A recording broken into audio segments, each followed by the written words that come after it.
Hola, ¿qué tal? Muy buenas tardes a todos. Gracias por estar el día de hoy con nosotros, como cada viernes, en este viernes de septiembre. Nos hace el favor y el gran honor, venerable Norbu, de girar la rueda del Dharma en la sabiduría y en las enseñanzas, con el tema de que venimos llevando todo el año, descubriendo el potencial de tu mente, que nos pone a todos a estudiar, a leer, a ejercitar esa atención y ver los factores mentales, sanos, insanos, potencializarlos. Muchísimas gracias, venerable. Como todos ustedes saben, ella es una persona que está a cargo de un centro de meditación, un centro de retiros en Guadalajara, Jalisco, en México, y con su agenda tan apretada, el día de hoy no lo cede. Gracias, bienvenida, gracias, venerable. Le cedo el micrófono. Buenas tardes. Muchas gracias, Betty. Gracias a todos. Y no, más bien tengo que corregir. El favor me hacen ustedes de estar aquí, no yo a ustedes. El favor me hacen ustedes de que podamos estudiar juntos, que podamos conocer un poquito acerca de nuestra mente, de cómo funciona. Y bueno, pues vamos a sacar el mejor provecho en esta tarde. Por ahí se oye un eco, ¿no? Ok, creo que Sí, ya, tienen que apagar sus micrófonos los demás. Gracias. creo que ya. Adelante. Sí, gracias. Bien, muy bien. Bien, pues bienvenidos, me da mucho gusto verlos. Qué increíble oportunidad que aún tenemos esta preciada vida humana. No morimos durante este mes que ha pasado, ni durante esta mañana, ni en esta tarde. Entonces, bueno, pues vamos a tratar de sacar el mejor provecho. ¿Sale?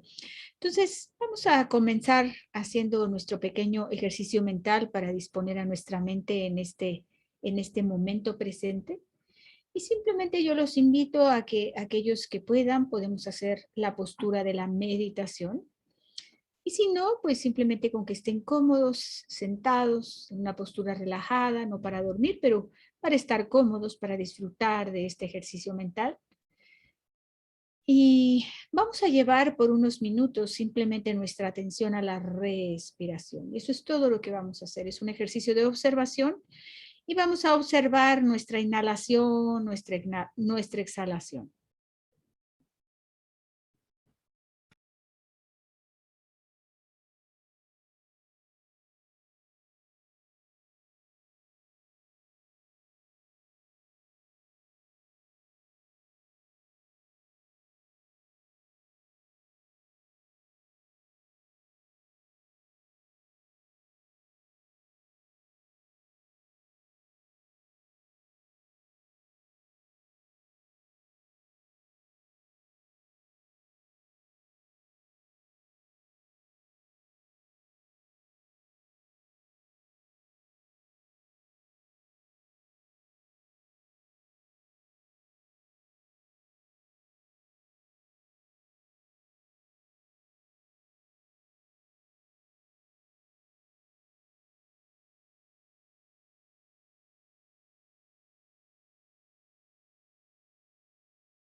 Si notamos que nuestra mente se distrae con algún sonido, algún pensamiento, alguna idea, recordamos que esto es natural, puesto que nuestra mente todo momento está conociendo objetos. Simplemente lo notamos y de manera gentil regresamos nuestra atención a la respiración.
Y con esta mente un poco más tranquila, asentamos nuestra motivación individual de estar aquí en este momento.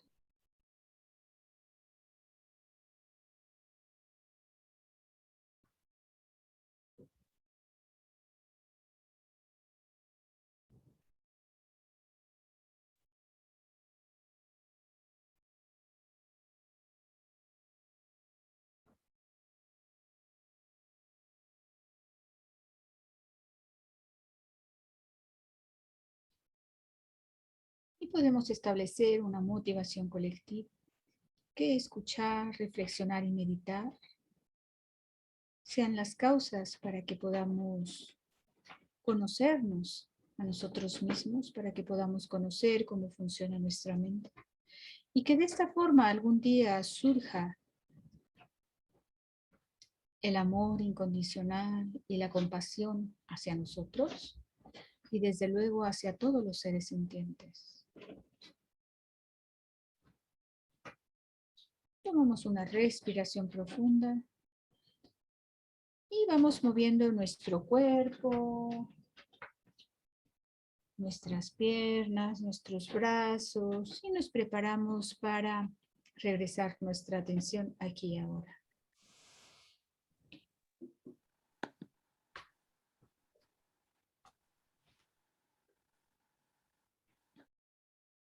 Bueno, pues bienvenidos todos. Buenas tardes o buenas noches, dependiendo, ¿verdad?, del horario.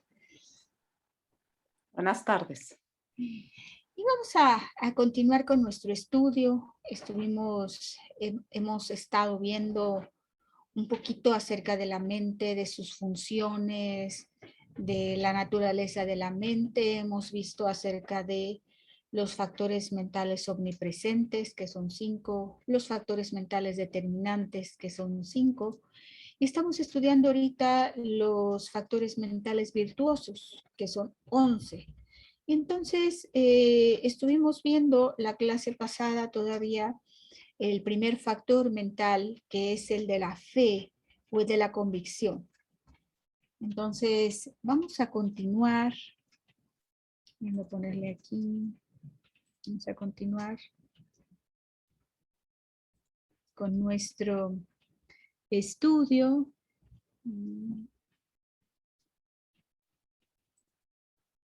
Bien. Y nos quedamos aquí, en esta parte de la fe o la convicción.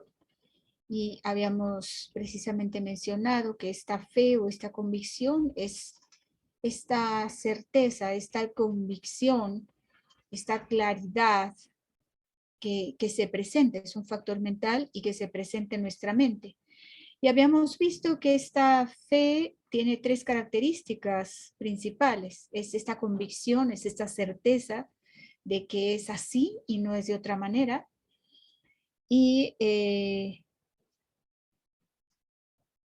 la claridad, que es la claridad, una descripción en la que podemos nosotros entender que es la claridad, es cuando nosotros vemos con nuestros ojos, por ejemplo, una imagen que no es borrosa, sino que está nítida, con eso nos referimos a claridad. Entonces, cuando tenemos este factor mental de la fe o de la convicción, se refiere a que no nada más tenemos esa certeza, esa seguridad, sino aparte tenemos total claridad respecto a un determinado objeto. Y también se presenta este tipo de aspiración, que es este deseo de lograr. Entonces, habíamos visto hasta aquí que es este primer factor mental virtuoso. Vamos a ver ahora los siguientes factores mentales. Vamos a ver ahora el factor mental de la vergüenza. La vergüenza, aquí se los puse, el significado precisamente es un factor mental que nos permite o que nos empuja a evitar las acciones incorrectas, pero debido a la desaprobación propia. Y aquí se pudiera generar a lo mejor algún conflicto en cuanto a la palabra, porque por lo menos en México, no lo sé en otros países, pero por lo menos en México, Nosotros la palabra vergüenza la utilizamos como de dos maneras, como de decir que no tienes vergüenza, o sea, no te da pena estar haciendo esas cosas, pero vergüenza también lo utilizamos como en el sentido de como tímido, o sea, le daba vergüenza, por ejemplo, salir a exponer un tema, le daba vergüenza pararse dentro del salón de clase a hablar. Y no es esa vergüenza a la que nos estamos refiriendo aquí. Esa vergüenza que nosotros en México utilizamos como relativo a pena, como que le da pena, le da una cierta vergüenza, en realidad es como timidez. La palabra correcta sería es un poco tímido, no es tanto vergüenza, aunque aquí la utilizamos. Entonces, en este contexto, el factor mental virtuoso, que se conoce como vergüenza, es precisamente este conocedor. Es un factor mental que es este conocedor que para empezar tiene un cierto conocimiento de algo y por lo cual considera cierta acción como incorrecta. Su función sirve de base para restringir de manera efectiva la conducta errónea. Por eso es que se considera un factor mental virtuoso. Aquí una de las características principales, por ejemplo, de la vergüenza es que esa desaprobación de una conducta errónea viene de nosotros. No es que alguien vino y nos dijo que era una conducta errónea, sino es algo que nosotros hacemos un análisis, hacemos una discriminación. Para eso, pues tenemos que tener el conocimiento de cierta acción y entonces consideramos que es inapropiado llevarlo a cabo. Y una vez que nosotros decidimos que es inapropiado, la evitamos, no la llevamos a cabo. Por eso aquí, si se fijan en su función, dice servir de base para restringir de manera efectiva la conducta errónea. Si nosotros analizamos hacia adentro de cada uno de nosotros, hay ciertas cosas que nosotros consideramos que no son adecuadas de llevar a cabo. No sé, por ejemplo, darle a lo mejor un golpe a alguien. O sea, te enojas y consideras que es inapropiado dar un golpe a alguien, porque nadie merece un golpe, nadie merece ese trato, no merece esa persona o ese ser esa, ese tipo de acto violento o esa falta de respeto hacia con la persona. Es esa creencia que tú tienes, pero estás convencido de que es un acto inapropiado y lo que te impide, por ejemplo, en este caso específico que estoy dando, como en el caso del enojo, de golpear a alguien, es no lo haces porque tú, o sea, como tu voluntad, tu interior, tu corazón, tu mente, te dicen que es una acción no virtuosa, es decir, no es bueno llevar a cabo esa acción. Y debido a tu propio análisis de saber que eso es inadecuado, entonces no lo llevas a cabo. No sé si aquí hay alguna pregunta o se alcanza a comprender la idea. Sí, sí se comprende, venerable. Sí, se comprende, sí. Entonces, me interesa mucho porque luego genera, como les digo, por estas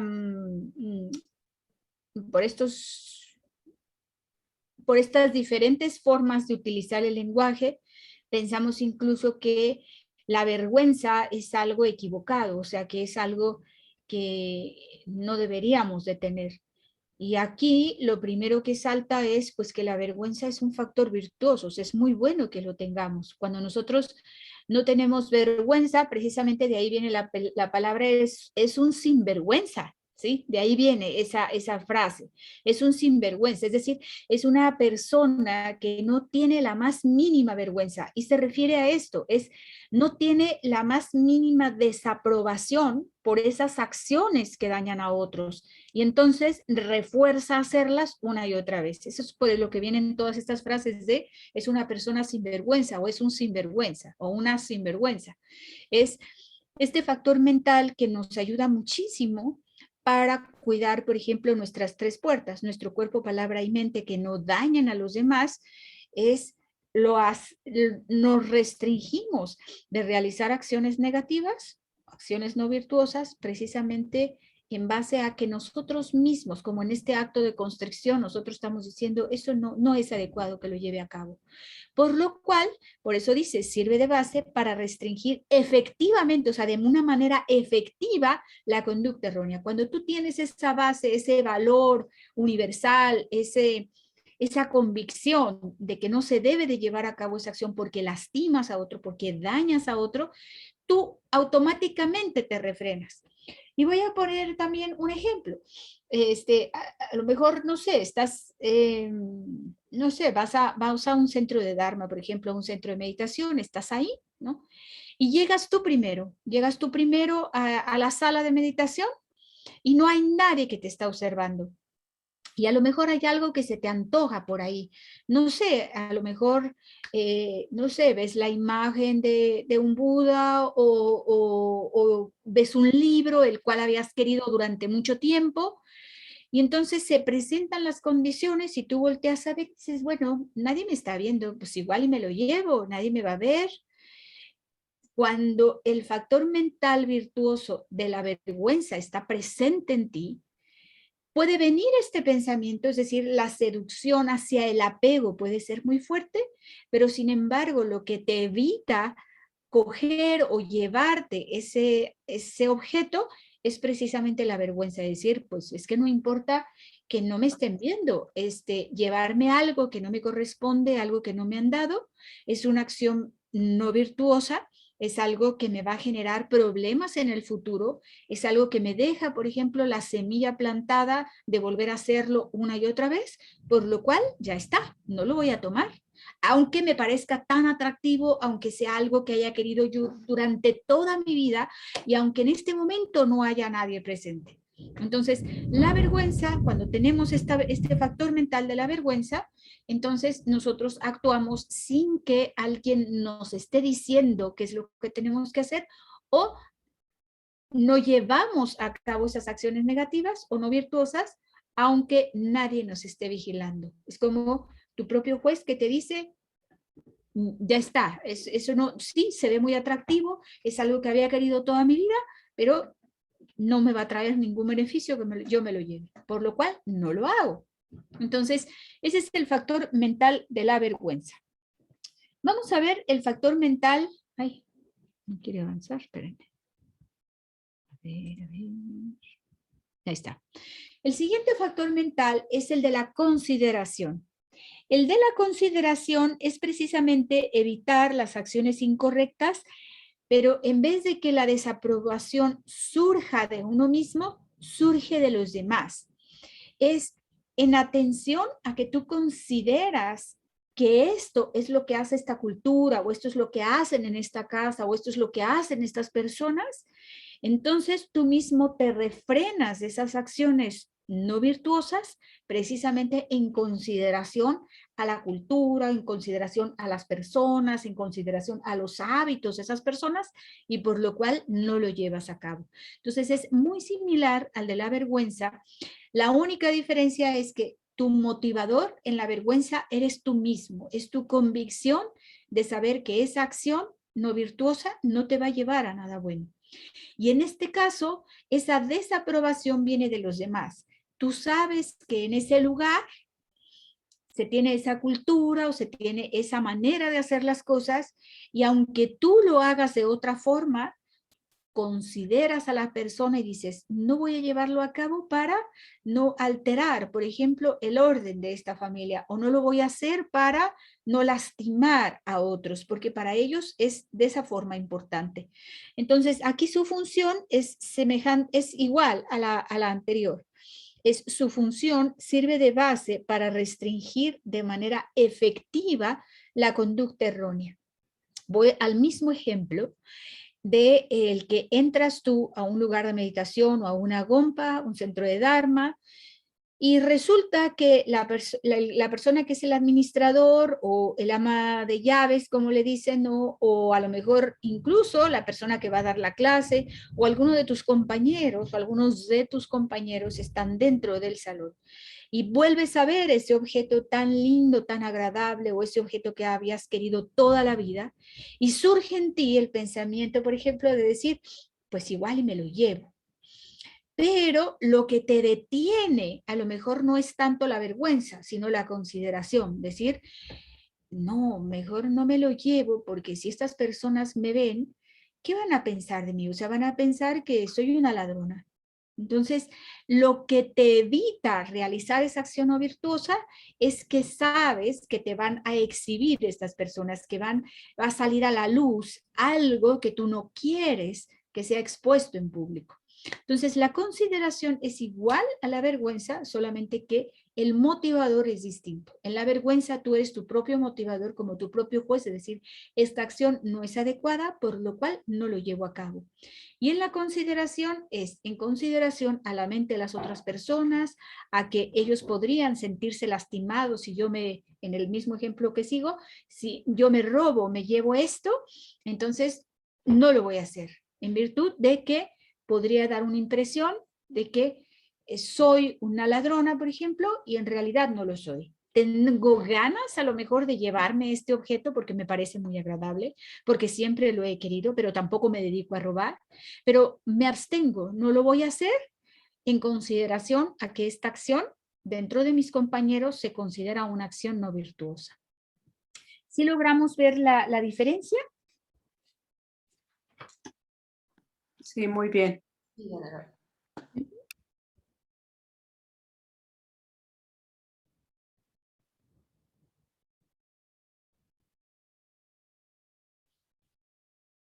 Esa es en realidad la única diferencia, la motivación, el motivador que te lleva a refrenar una acción no virtuosa es tu propio motivador o el motivador de las demás personas. Actuamos por mí mismo o porque pues no quiero que piensen mal de mí o porque me sentiría muy mal si me segregan de esta comunidad.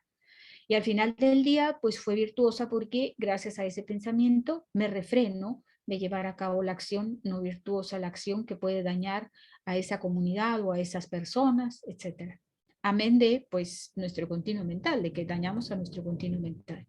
Entonces, aquí tenemos estos dos factores mentales que van como muy de la par. Vamos a ver ahora, si hay preguntas o comentarios, me levantan la mano, me interrumpen, no los puedo ver mucho, pero acá seguro Betty sí está muy pendiente. Sí, venerable, ya si hay cualquier pregunta, levantan la mano o por el chat te pueden escribir. Vamos a ver ahora este factor mental que se denomina ausencia de apego. Y aquí les puse, es precisamente este conocedor, es un factor mental, o también llamado un conocedor, que no siente atracción y que carece de apego. Su función es que sirve de base para no involucrarnos en conductas erróneas. Cuando nosotros carecemos de apego, dejamos o rompemos ese círculo que llamamos de la existencia cíclica, que no es otra cosa más que esta unión de los agregados en la siguiente vida. Cuando nosotros carecemos de apego, la existencia cíclica no puede originarse. Es este samsara o es esta existencia cíclica en la que nos encontramos de el nacimiento y la muerte, se originan debido al apego. Cuando nosotros no tenemos apego, tampoco hay ese aferramiento hacia los objetos de existencia. Es propiamente dicho, si nosotros tenemos esta ausencia de apego, no puede generarse el samsara o no puede generarse la existencia cíclica porque simplemente no hay ese aferramiento al yo. No hay ese aferramiento, ahí por eso les puse hacia los objetos de la existencia. Específicamente, el objeto de existencia más fuerte que tenemos es este yo. Es esta creencia de que dentro de nosotros hay un yo que controla la actividad, que es el que realiza la actividad, y es en base a este aferramiento al yo que surge precisamente esta continuidad de los agregados de nuestro cuerpo, de nuestra mente, etcétera, de vida a vida, precisamente llamado existencia cíclica. Entonces, aquí cuando nosotros no tenemos este apego, cuando hay una ausencia de apego, simplemente se corta la raíz de las aflicciones. Así de importante es este factor mental. El apego es, no los hemos visto los 6 aflicciones raíz, pero se los adelanto un poquito para que entendamos esta contraposición de ausencia de apego. Cuando nosotros sentimos apego, es porque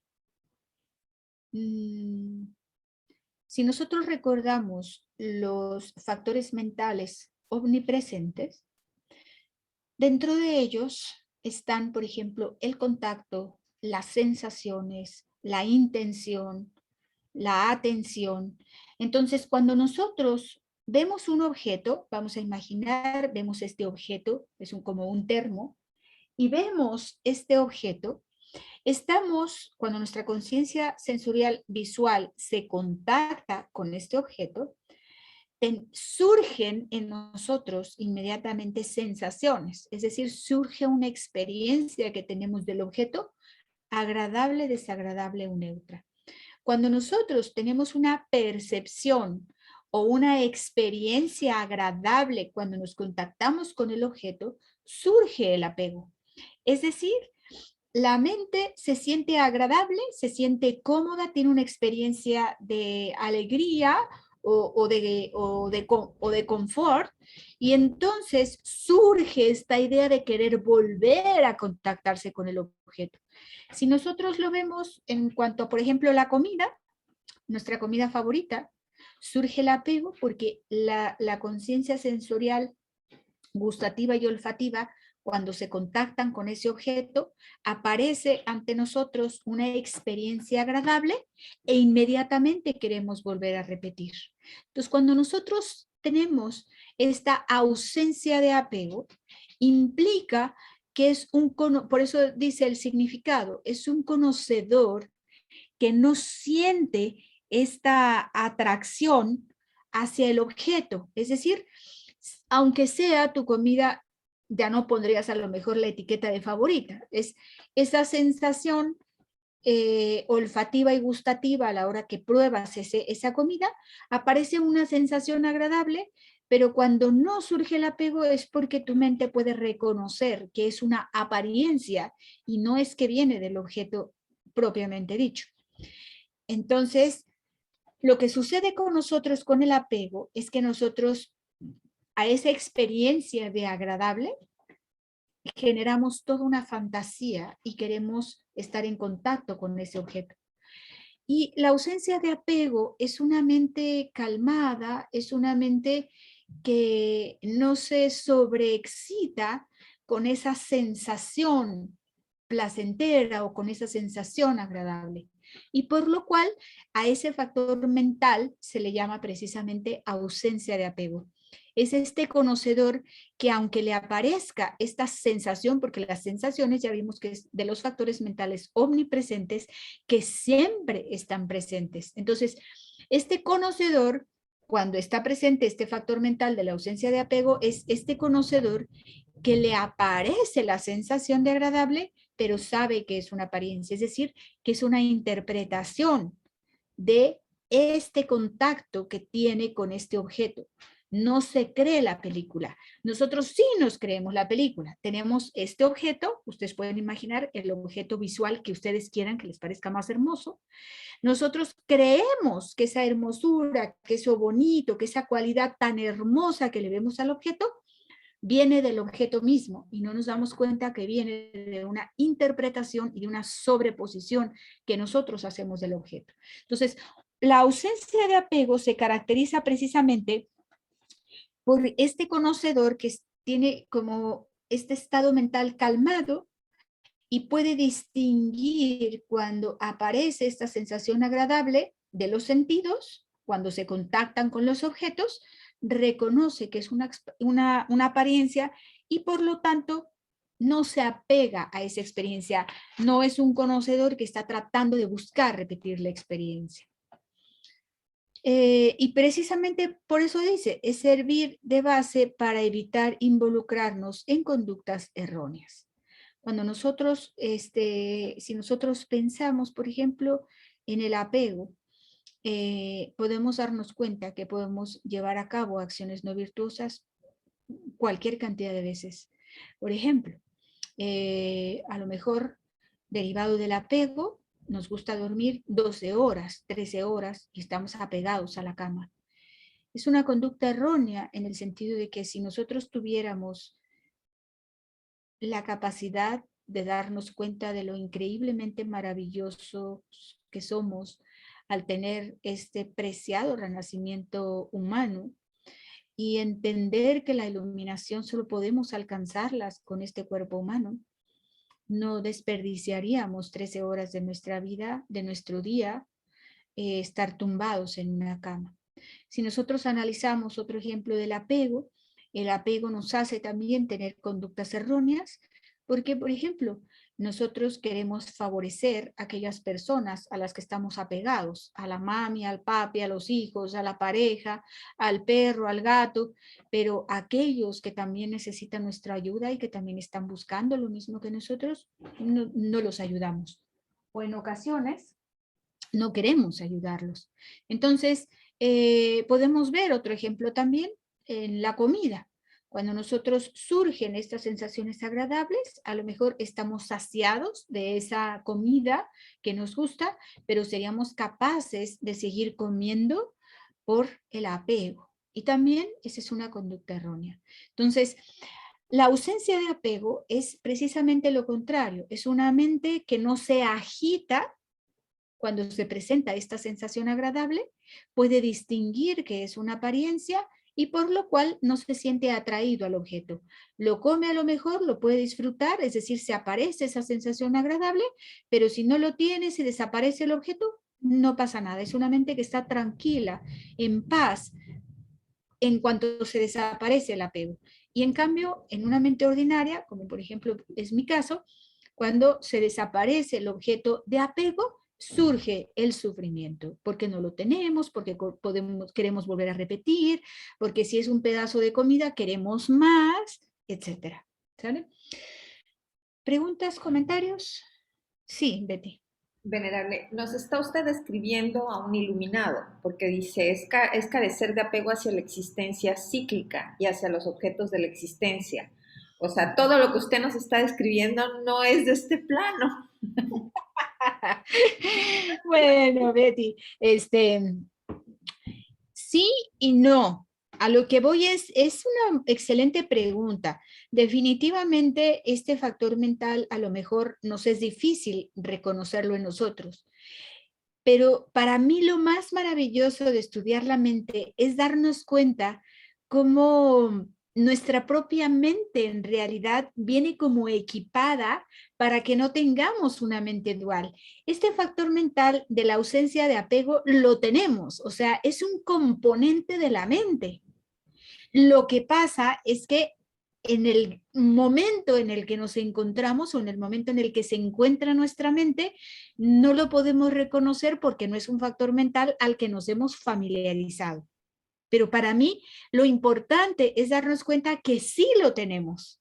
A lo mejor, en nuestro caso, o por lo menos en mi caso, a lo mejor si lo comparamos con una mente muy vasta, podrá ser un puntito o un granito de arena, pero está. Para mí lo importante es que comprendamos que por eso se habla de la naturaleza búdica. Es nuestra mente, volviendo a las cualidades de la mente, que es clara y pura y que es conocedora, esa es la esencia, esa es la naturaleza. Y dentro de esa naturaleza, esa mente viene equipada pues con todas estas herramientas. Es algo que tenemos. En nuestro caso, pues a lo mejor como un puntito, como un granito de arena. Entonces, precisamente, parte de querer estudiar la mente es inspirarnos, generar esta convicción, este factor mental que ya habíamos visto que es virtuoso también, de decir, sí, es algo que tengo y que puedo desarrollar. Ahorita a lo mejor no lo puedo experimentar porque no tenemos esa familiarización. Pero para mí lo más rescatable de esto es que es un factor mental que sí viene en nuestro equipo, Betty. En nuestro equipo mental de todos estos botoncitos, si fuera una máquina la mente, de todos estos botoncitos, sí viene el botón. Ah, ok, ok, Hay que activarlo, hay que activarlo. ok. Ok, ¿Vale? es humanamente posible. Es humanamente posible y la otra también es, a lo mejor, por ejemplo, a lo mejor no tenemos la total familiarización a esta ausencia de apego porque nuestro apego es muy grande, nos hemos familiarizado más en el apego que en la ausencia de apego. Pero yo te voy a poner, yo les voy a poner un ejercicio para que vean cómo sí podemos desarrollarlo. Es, si ustedes la próxima vez que tengan enfrente de ustedes su plato de comida favorito, ¿m? Hagan el siguiente ejercicio. Lo ven, lo observan y en vez de comérselo pronto, primero lo observan, lo huelen y hagan precisamente un ejercicio de intentar meterlo a la boca y van a ver cómo ahí se siente como esta atracción, como si fuera de un imán. Se siente esa atracción tanto física como mental hacia el objeto, pero ahí lo retiras. Y te sientes como surge ese apego, así, ¡ay! Y luego lo sacas, o sea, no lo vas a meter a la boca, vas a hacer como un jueguito, ¿no? Por unos minutitos, alguien por ahí me va a decir que eso va a ser un sufrimiento, pues claro, porque el apego genera sufrimiento, pero ustedes lo van a poder experimentar más que intelectualmente de forma experimental, hacen el experimento. Y esto tiene, ¿cómo se llama? Para mí una importancia porque comenzamos a entender el apego desde la experiencia propia, no desde la parte intelectual. Una vez que lo comprendamos esto y a lo mejor que lo hagamos varias veces, yo los invito a que un día puedan hacer el ejercicio de ese plato favorito o ese bocado de comida favorito, después de haber hecho este ejercicio varias veces, que entonces un día puedan ustedes decir, no lo voy a comer, y que su mente se quede en paz. Y vas a ver cómo sí se puede, o sea, lo podemos lograr. A la primera a lo mejor no, habrá alguien que sí lo pueda a lo mejor a la primera, pero habrá 2 o 3 veces que tengamos que hacerlo o a lo mejor muchas más veces, pero va a llegar un día en que tú puedes desde esta parte de decir, es mi objeto favorito, puedo reconocer el apego en mí y cómo surge el sufrimiento cuando me lo separo de la boca y no lo como, pero decido total y consciente de hoy no comerlo y sentir cómo viene esa experiencia y cómo te das cuenta de que el apego roba muchísima energía de nuestra vida y cuando lo dejas puedes experimentar una cierta calma, no hay ni siquiera un sentimiento de pérdida. Entonces, podemos empezar a hacer este ejercicio. Yo les pongo en la comida, puede ser en alguna otra cosa que ustedes consideren que a lo mejor podrían experimentarlo. A mí ese es el que me viene ahorita. Y se van a dar cuenta que cuando lo logren, es ese estado mental que está ahí, que no está sufriente, que no está deseando el objeto, sino es como este estado mental en calma en ese momento, a lo mejor por unos segunditos, es un estado precisamente, es un factor mental de la ausencia de apego. Entonces, si lo tenemos, lo podemos experimentar en un poquito grado, pero podemos reforzarlo. Hasta que un día nosotros, a través también de la comprensión del yo y de este aferramiento al yo, pues podamos dejar ese apego que tenemos precisamente a la entidad de nosotros, ¿no? A ese yo. Una vez que nosotros logremos cortar eso, definitivamente, pues lograremos la liberación, el nirvana o la iluminación, de repente, dependiendo de la corriente filosófica en la que estemos estudiando, pero ciertamente obtendremos un estado completo de paz. Gracias, venerable. Hay una pregunta en el chat. ¿Sí? Adelante, muy bien. ¿Cómo ver a la pareja de Patti Maya? ¿Cómo ver a la pareja y a los familiares desde la ausencia del apego? ¿Cómo se trabaja la ausencia del apego? Ya lo acaba usted de explicar. Igual, sí, aquí con este ejercicio. Entonces, en vez de la comida, a lo mejor empezar a hacer ejercicios, por ejemplo, con la pareja, ¿no? Seguro que no todo el tiempo la pareja están juntos, ni los hijos, o sea, porque cada uno tiene su vida propia. Simplemente van al trabajo, uno va al trabajo el otro, o uno se queda en casa, el otro va al trabajo, los hijos también, o van a la escuela, o tienen sus actividades.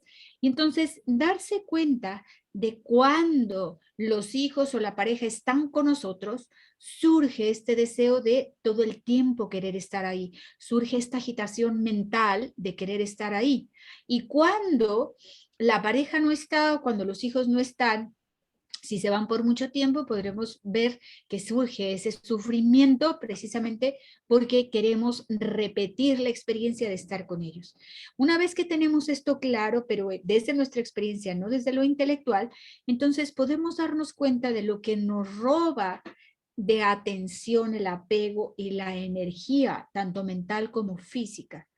Y después podríamos entonces a lo mejor ponernos a meditar pensando en la transitoriedad de los fenómenos, pensando la pareja no ha estado en mi vida toda la vida. Cuando yo estaba en la primaria, en la secundaria o a lo mejor en la preparatoria, esa pareja no estaba. A lo mejor comenzó después en la universidad o mucho después. Entonces, esa pareja no estaba ahí toda la vida.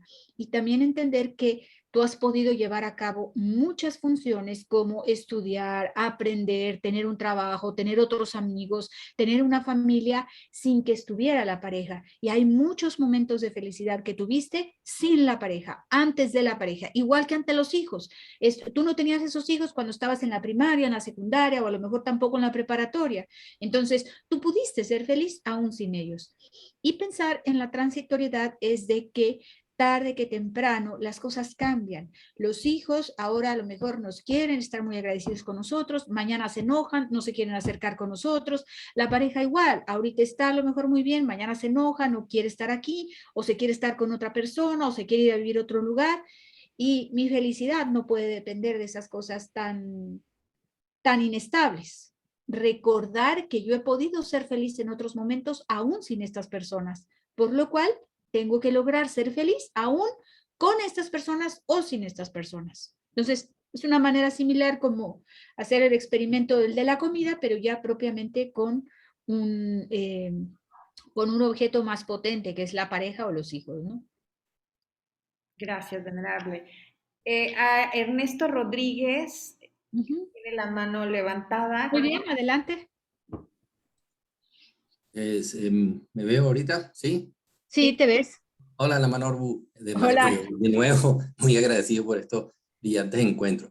Bueno, no sé, me parece como que este factor mental es, yo creo que todos son muy importantes, pero es que me parece que este es como muy importante, porque me parece que corresponde como a lo fundamental de la segunda noble verdad, la ausencia de este factor mental, o sea, el apego, me parece que indudablemente tiene que ver con la segunda noble verdad. Segundo, claro, esos ejercicios de repente de progresivos, no sé, para ser ordinario como uno con la comida más favorita, pero bueno, con la no tan favorita a lo mejor se puede empezar a hacer un poquito, porque la otra como que resulta más, no sé, me resulta un poquito más difícil. Pero hablando así, de verdad, yo creo que entonces el objetivo final común, y es la pregunta, sería la ausencia de apego al ego. Sería como el trabajo fundamental. Uh-huh. Tal cual, tal cual. Podemos, pues ya saben, el método pues es diverso, ¿no? Podemos tanto empezar con generar este factor mental de la ausencia de apego con objetos más comunes y ordinarios y definitivamente el logro de este objetivo es generar esa ausencia de apego a la entidad, es decir, a este yo. Tal cual, en eso se reduce. Por eso precisamente dice aquí la función, este factor mental es tan importante que sirve de base precisamente para que nosotros podamos salir de la existencia cíclica. ¿Sí? Gracias. Sí, gracias. Y también tienes razón, Ernesto, como les digo, o sea, los métodos para abordar nuestras aflicciones y nuestras situaciones de la vida cotidiana, pues tienen muchos abordajes. A mí en lo personal me funciona hacer esto, por ejemplo, de la comida con el objeto favorito. para aquellos que estamos hablando de que a lo mejor es esa comida súper favorita que genera mucho apego, como tú dices, no, me parece que no lo voy a lograr. Entonces lo empezamos a hacer a lo mejor no con el objeto más favorito, sino con algo solo que nos guste, nada más que genera una sensación de gusto. Y la otra posibilidad también es darnos cuenta a la inversa con el objeto que no nos gusta, ese objeto que rechazamos o esa comida que no nos gusta tanto, de darnos cuenta que no es que la comida esté fea o buena, sino simplemente es esta idea mental que yo tengo de que a la hora que me aparece una sensación desagradable a las papilas gustativas, inmediatamente lo quiero rechazar, sin darme cuenta que al final del día es alimento y en mi cuerpo produce energía y también produce los nutrientes a lo mejor para sostener mi vida, ¿no? Entonces, sí, si les parece muy violento ese de su objeto favorito, bueno, podemos definitivamente empezar con algo que solo tenemos la etiqueta de nos gusta, es algo agradable. ¿Sale? Muy bien, gracias. ¿Alguien más por ahí? Y Patti Maya nuevamente escribió, pero creo que ya usted Ah, ya lo ok. aclaró con todo esto, que dice que el apego a los seres como la familia genera lazos energéticos, por eso hay tanto sufrimiento cuando ya no están a nuestro lado. Gracias. Eso por un lado, pero también generan sufrimiento cuando ya no están a nuestro lado por por este, mm, por esta equivocación que tenemos nosotros en nuestros conceptos. Es decir, nosotros tenemos este aferramiento a la permanencia. Queremos que las situaciones agradables duren para siempre, que nuestra relación agradable dure para siempre, que nuestros hijos duren para siempre, que nuestras mascotas y esas cosas que nos producen felicidad nos duren para siempre. Ese es como un deseo interno que tenemos, pero que está basado en fundamentos completamente ilógicos. Y digo ilógicos porque si nosotros observamos todo lo que está a nuestro alrededor, yo les aseguro que no tienen ningún objeto de cuando ustedes eran bebés. A lo mejor alguien que hubiese, no sé, guardado una mantita o un juguetito, ¿no? Pero ciertamente ya no será lo mismo, porque aún así si es un muñequito, una muñequita, ya la carita, a lo mejor que tenía de porcelana, está amarilla o la manta que tenía ya también está percudida, ya no es la misma, por lo cual permanente ya no es. Entonces, nosotros no tenemos absolutamente nada de cuando nosotros éramos bebés, ni siquiera ponerse a pensar ni nuestras células, ni nuestras partículas que nos componen, y vemos las fotos de cuando éramos bebés y tampoco, no nos parecemos en nada. Es más, podrían habernos mentido de que ese bebito éramos nosotros, y pues nada más porque nos los dicen, pero no nos parecemos en nada, no tenemos ni el mismo tamaño, ni el mismo color de cabello, ni las mismas cejas, ni la misma nariz, ni la misma boca. Podemos tener rasgos similares, pero simplemente el tamaño ha crecido. Entonces, las partículas han cambiado. Todo cambia momento a momento, pero nosotros, en base precisamente al apego, seguimos aferrándonos a aquello que es agradable, lo queremos que sea permanente. Y es algo que es equivocado porque nada en la naturaleza, ni hay ningún solo objeto que esté igual cuando, por ejemplo, nosotros nacimos. Entonces, el problema de por qué sufrimos cuando tenemos este apego hacia los demás es porque tenemos estas ideas equivocadas acerca de la permanencia. Queremos que las cosas que son agradables permanezcan. Y eso es algo que va en contra de la naturaleza.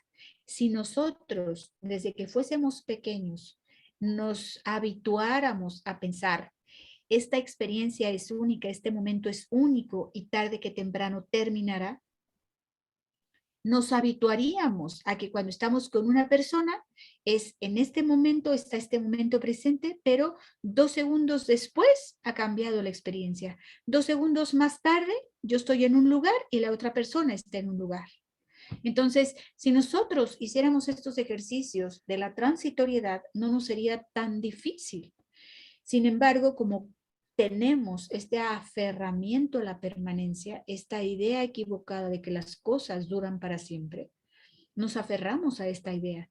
Y entonces, claro que cuando, ¿cómo se llama?, se mueren nuestros seres queridos, pues por supuesto que es un shock, porque va en contra de nuestros deseos. Nosotros queremos que esta persona dure para siempre, pero pues es que no hay un para siempre en la vida de la persona, para siempre en mi vida, para siempre cuando, no hay ni siquiera ese para siempre, pero tenemos esas ideas, pues yo digo un tanto esotéricas, porque no están fundadas en la lógica ni en el razonamiento. Entonces, lo que nos hace sufrir cuando los demás se van es porque no hemos pensado en que todos los fenómenos cambian momento a momento y no hay una solo objeto, una sola partícula que incluso podamos ver en un microscopio que no haya cambiado. Esa es en realidad nuestra realidad. Entonces, pues algo que nos puede ayudar precisamente, que lo vamos a ver con las emociones aflictivas, uno de los antídotos precisamente del apego es meditar en la transitoriedad. De verdad, repetirnos una y otra vez, todo cambia momento a momento, todo cambia momento a momento, todo cambia momento a momento, hasta que lo tengamos, pero desde la experiencia, en donde podamos un día estar tranquilos, disfrutando un momento y saber que tarde que temprano ese momento terminará, cambiará. Igual estar experimentando una sensación desagradable y entender que incluso esa experiencia desagradable cambiará en los siguientes 2 segundos o en los siguientes minutos. Pero no lo pensamos, seguimos reforzando esa experiencia precisamente por el apego. Así es, venerable, la realidad condicionada, ¿no? Tenemos una pregunta y Estela levantó la mano. Adelante, Estela, y después la pregunta. Sí, adelante. Sí, buenas noches. Venerable, cuando usted está planteando el tema de la ausencia de apego y tal vez poder practicar de chicos o tener la noción de que nada es para siempre, también es chocante para un chico. Me resultó tan chocante a mí que lo recuerdo, que cuando siendo muy chica, en un momento me di cuenta que mis padres iban a morir en algún momento y que yo también me iba a morir. Y fue terrible, pero me pasé llorando semanas. Mi mamá decía, no, pero mi mamá no tenía nada, ni mi papá, nada, quédate tranquila porque falta mucho para eso, falta mucho para eso. Fue terrible, es terrible para un humano caer en esa conciencia de la impermanencia. Y no sé si ejercitándolo hacia los chicos es posible con todo. Yo creo que en mi caso, no sé, ahí quedé pensando en un futuro, posponiéndolo, y siempre me persiguió hasta que no encontré la práctica del budismo, no hubo nada de paz para mí. Claro. Después en la escuela secundaria estudiando filosofía, el día que leí Heráclito, terrible, nadie se baña a veces en un mismo río, digo, no puede ser, no puede ser. Una cosa es terrible, pero es terrible de angustiante. Claro, pero ¿tú por qué crees que es terrible y angustiante, Estela? Porque yo creo que ya lo tenemos grabado hasta en las células, el deseo de existir y de estar para siempre. Bueno, definitivamente lo tenemos en las células. Sin embargo, cuando nosotros decimos que ya estamos, que aunque estamos pequeños, decimos tiene uso de razón, ¿no? Más o menos entre 6 y 7 años, surge ese shock porque hasta el día de hoy nadie te hablaba, es decir, hasta ese día nadie te había hablado de ello. Es decir, te seguían fomentando de que las cosas eran para siempre. Incluso la mamá te dice desde pequeño, yo te voy a querer para siempre. Entonces se utiliza esta palabra para siempre como para reforzar esta situación permanente, la cual es una total mentira, ¿no? Les comento, en base a esto que tú comentas, Estela, tuve una experiencia similar. Cuando yo tenía más o menos 7, 8 años, yo soy la mayor, tengo 4 hermanos, y mi papá trabajaba en un banco. Entonces lo mandaron fuera, lo mandaron a Estados Unidos por una semana, iba de trabajo, iba y venía. Entonces se despide mi papá, nos abraza, a los que ya habíamos nacido en ese momento, y entonces agarra y me quedo muy fijada que dice, denme un abrazo, y dice, como si fuera la última vez. Ah, Y entonces yo me quedo, pero estupefacta, y digo, pero ¿cómo que es la última vez? Y entonces, pues mi padre me dice, bueno, mijita, pues es que pues yo me puedo morir, pues me puedo morir. Y le dije, no, tú no te vas a morir. Yo abrazada también, como con esta misma experiencia, ¿no? Y entonces, estaba yo llorando y le dije, no, no te vas a morir. Y me dice, papá, algún día me voy a morir. Pero en este viaje no te vas a morir, le dije yo. Y me dijo, no lo sé, se puede caer el avión, me puede dar un infarto, o sea, me dijo toda una serie de hipótesis. Y entonces más era mi sufrimiento. Me la pasé esa semana rezando, por favor, Dios, es que no me lo mates, no me le des un infarto, no me le caigas el avión, bla, bla, bla, bla. Y tuve mucho sufrimiento. Y sin embargo, mi papá, yo creo, porque esto, bueno, mi papá ya murió hace 11 años, pero no pude platicarlo ya como en mi parte adulta. Pero lo que sí es que yo creo, yo sospecho, que hice tal cara de susto cuando él me lo dijo, que a partir de ahí, mi papá, desde ese momento hasta mis 40 y cacho años que murió, todas las veces que se despedía de nosotros, se despedía con la misma frase, como si fuera la última vez. Y cada vez él lo iba haciendo más consciente, y me tocó verlo los últimos años, que lo veíamos físicamente o que hablábamos por él por teléfono, y se despedía a mi hijita como si fuera la última vez, y se le rasaban sus ojitos. Él tenía realmente esa experiencia de decir, es real que puede suceder. Y no fue diferente. La última vez, ellos murieron asesinados por una prima hermana de él, con un gas en la casa, ¿no? Pero ese día habló mi papá con todos sus hijos, con todos nosotros, nos habló para saludarnos, bla, bla, bla. Y entonces, al despedirse, no fue diferente esa ocasión. Me dijo, mijita, como si fuera la última vez. Para entonces, de la primera vez que lo dijo hasta todos esos últimos años, había yo aprendido, ya me había yo relacionado obviamente con el budismo, y entonces me hice consciente de decir, mi papá tiene toda la razón, qué bueno que nos ha hecho conscientes de que tarde que temprano eso sucederá. De hecho, yo le cambiaría, me podría yo ir ya, yo antes que él, ¿no? Y entonces, claro. cada vez que mi papá decía eso de que nos despedimos como si fuera la última vez, entonces, en vez de sentirme triste, en vez de sentirme mal por esa situación, tomé conciencia de que podría ser real, y entonces le contestaba yo, hoy podría ser la última vez precisamente que nos escuchamos o que nos vemos. Entonces, como si fuera la última vez, te digo que te amo con todo mi corazón. Y entonces fue muy interesante porque el día que él se muere nos habla al mediodía, nos saludamos, así nos despedimos, y en esa misma tesitura le dije como si fuera la última vez, papá, te amo con todo mi corazón. En la mañana siguiente me estaban hablando que había fallecido. Y dije, wow, llegó un día que fue cierto. Y lo más interesante para mí, en mi experiencia, fue que gracias a todos estos años de entrenamiento en esa frase, el día que me dieron esa noticia, me quedé tranquila, me quedé en paz de decir, era algo natural, era algo que se esperaba, era algo que ya venía yo entrenándome por muchos años, y que es gracias a mi padre que no siento que el alma se me va. ¿Me explico? Entonces, yo sí pienso, Estela, que puede ser un poco duro al principio cuando estamos chicos, pero es duro porque ni siquiera en nuestros primeros años nos dijeron que todo cambia momento a momento. Si nosotros, estoy segura, que empezáramos a entrenar a los pequeñines, por ejemplo, que están con sus carritos, con sus muñecas, que juegan y se les rompe, se les sale un brazo, se les sale una llanta, se echa a perder el juguete, si nosotros fuéramos capaces de decirles, es lo natural, las cosas tienen una vigencia, tienen un término, y es natural que se rompan, esa es la naturaleza de las cosas, no duran para siempre, los niños pueden ir teniendo esta comprensión Y cuando tienen uso de razón, que alguien les diga que una persona física como un humano o una mascota no dura para siempre, se ve un poco más natural.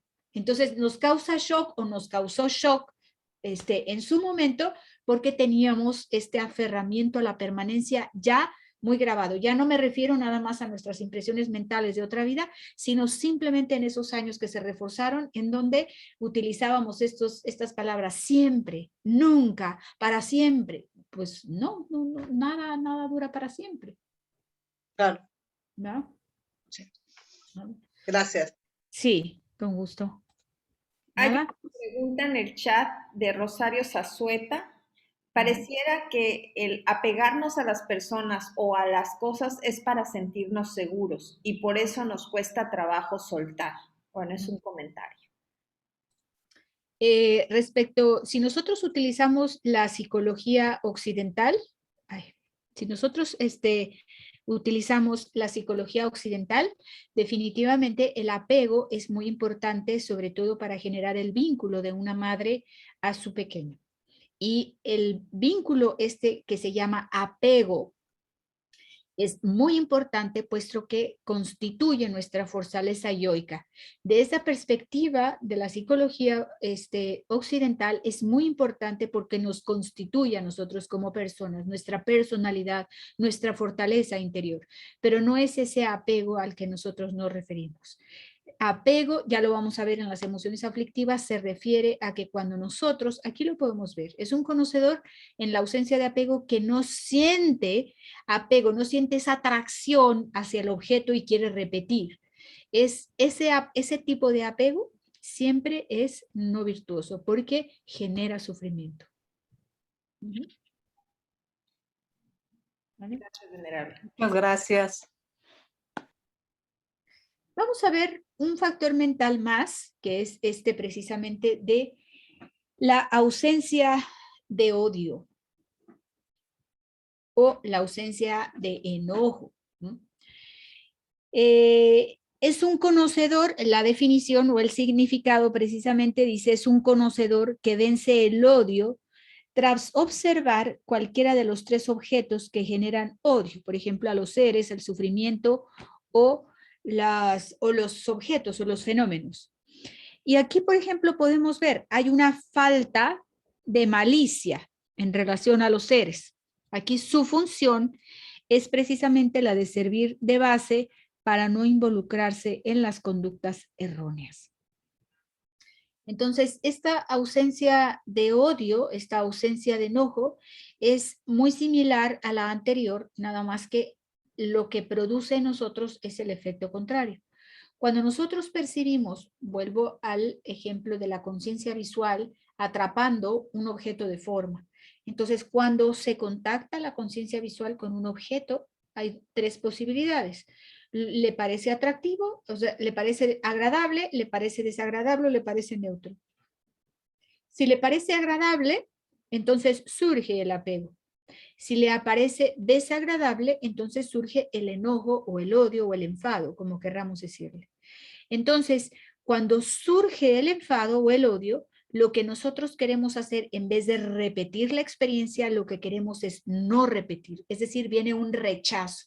Entonces, estamos hablando precisamente de la misma moneda, nada más que el apego tiene una cara y este odio o enojo tiene otra cara, pero son parte de la misma moneda y del mismo mecanismo. De hecho, se presentan casi uno a la par de otro. Si nosotros nos ponemos a pensar cómo es que surge el enojo o el odio en nosotros, es porque no obtenemos lo que estamos buscando. Es decir, no se presenta el objeto de apego y entonces nos enfadamos o nos enojamos o lo odiamos y lo que queremos hacer es rechazar. Entonces, en este factor mental que es virtuoso, es esta ausencia de odio, es esta ausencia de enojo.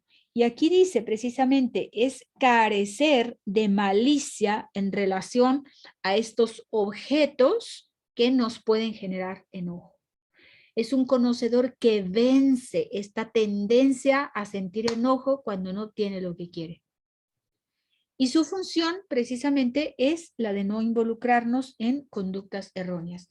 Cuando nosotros no tenemos enojo, cuando no tenemos esta malicia, ya vamos a ver después en las aflicciones cómo la definición del enojo por sí misma es una intención de malicia. Es una de las grandes definiciones del enojo.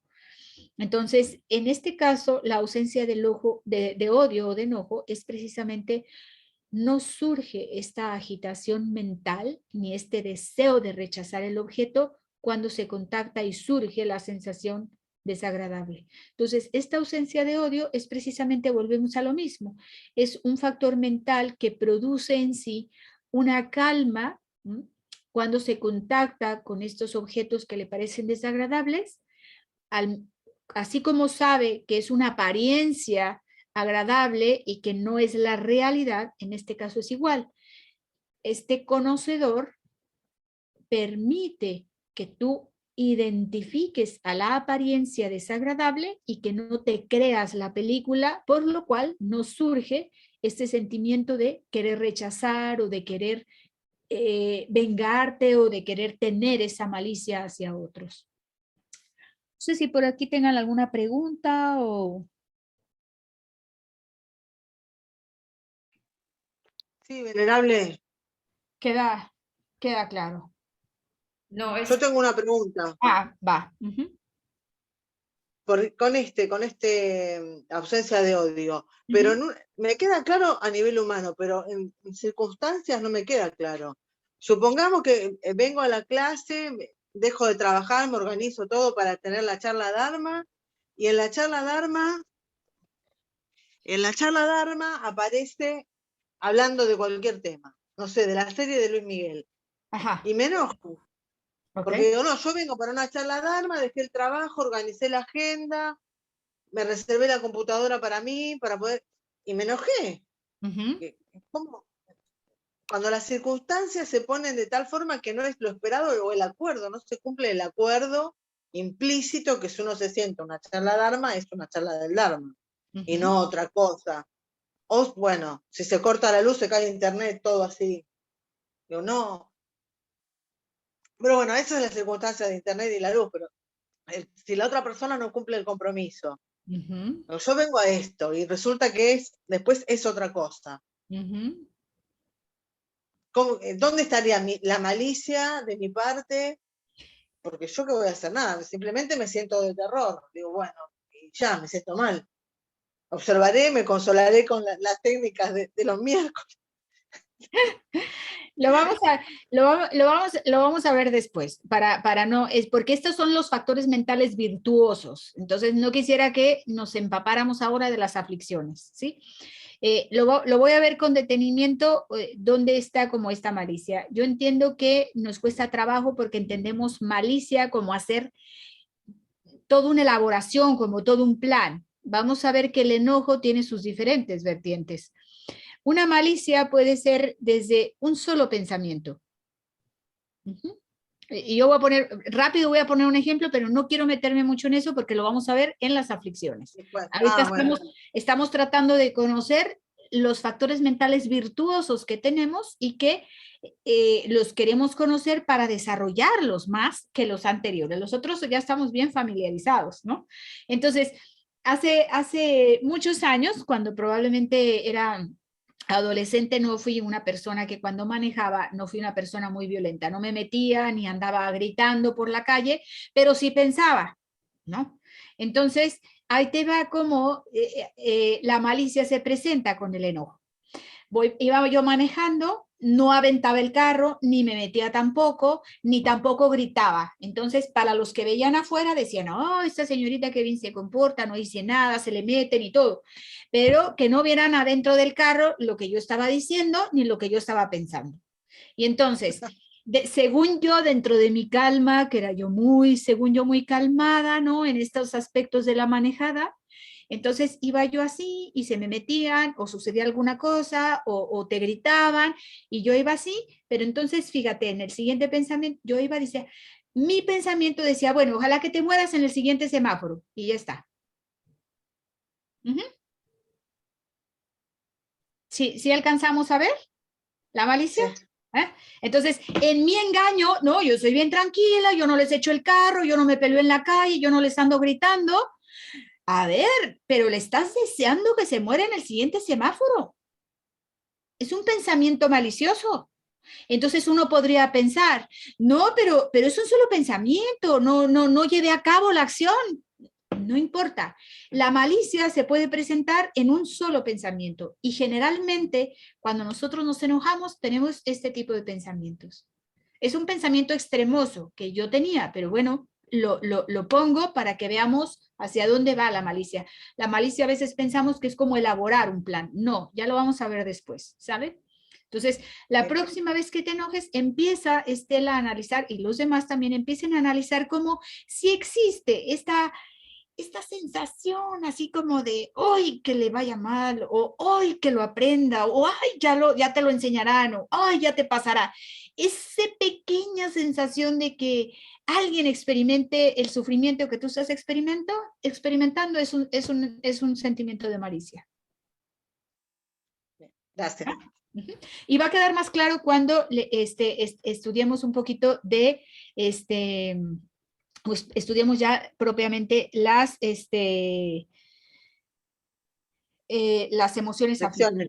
Ajá. Pero ahorita estamos viendo, fíjense que ahorita que han surgido estas dudas me quedé pensando, dije, a lo mejor hubiéramos hecho la presentación de las aflicciones y luego de las virtuosas, pero bueno, ya vamos a continuar de esta forma, que al cabo, pues estos son los que nos pudieran generar un poquito más de conflicto o de duda porque no hemos visto los otros. Sin embargo, ¿Cómo se estimula el surgimiento de este factor de ausencia de odio? ¿Cómo se estimula? Bueno, Que primeramente... surja, ¿no? Porque estar está, pero para que surja. Para que surja, bueno, primeramente necesitaríamos definitivamente conocer el enojo.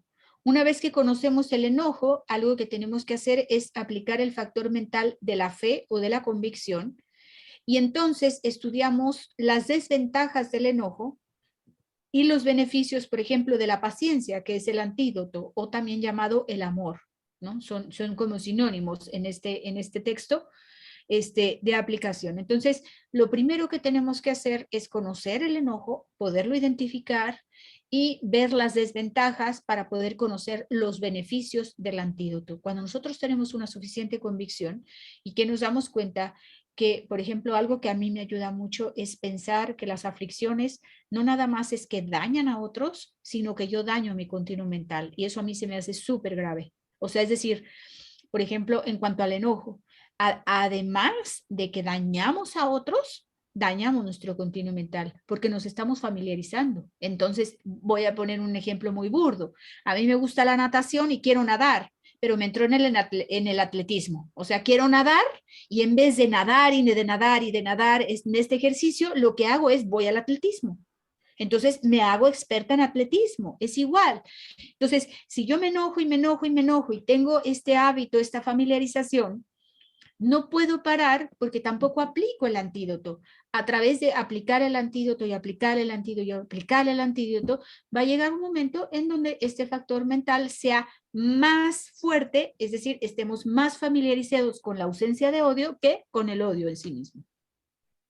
Ah, buenísimo. ¿Sale? Bien. Sale, muchas gracias. Ok. Gracias, venerable. Ahora sí, la tarea.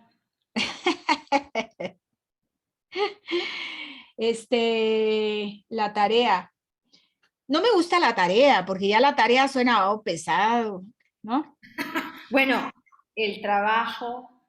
La misión, ahora que los chavos, o sea que la juventud usa mucho esta palabra de los retos, ¿no? Utilicemos la palabra retos, pero para retar a nuestra mente a hacer cosas virtuosas, no cosas luego a veces bobas que parecen ahí en el internet, ¿no? Entonces, el reto precisamente podría ser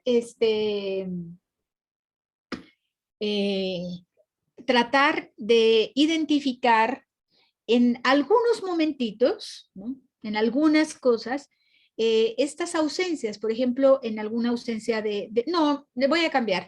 Les voy a dejar este ejercicio de de lo de la comida o de pensar en alguna persona o alguna situación agradable, y que traten ustedes de no ceder al apego, de ver si pueden lograrlo, ¿no?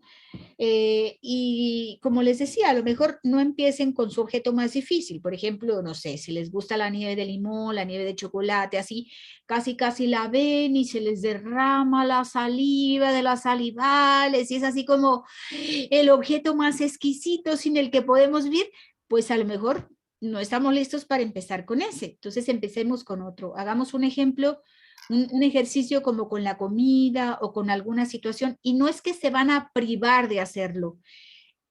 Lo que quiero es que ustedes tengan esa experiencia de el apego, no desde el concepto, sino del apego.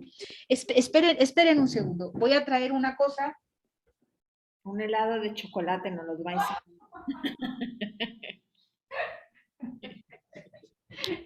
No, es que me acordé. Nieve es helado, ¿no? Sí, helado, nieve, sí. Ahí como se llama, es que les quería yo enseñar una cosa que yo tengo aquí, mis herramientas.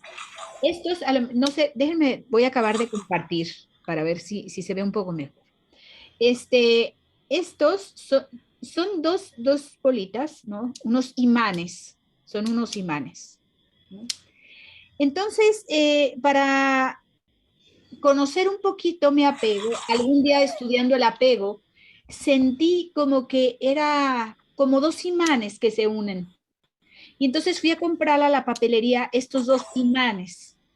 Entonces, si ustedes compran unos imanes, o por ahí tienen unos imanes en la casa, pueden, ¿cómo se llama?, comenzar a tratar de unirlos. Y yo lo que quiero es que no los dejen unir completamente. Traten de concentrarse en la energía que surge cuando estos dos objetos se están atrayendo.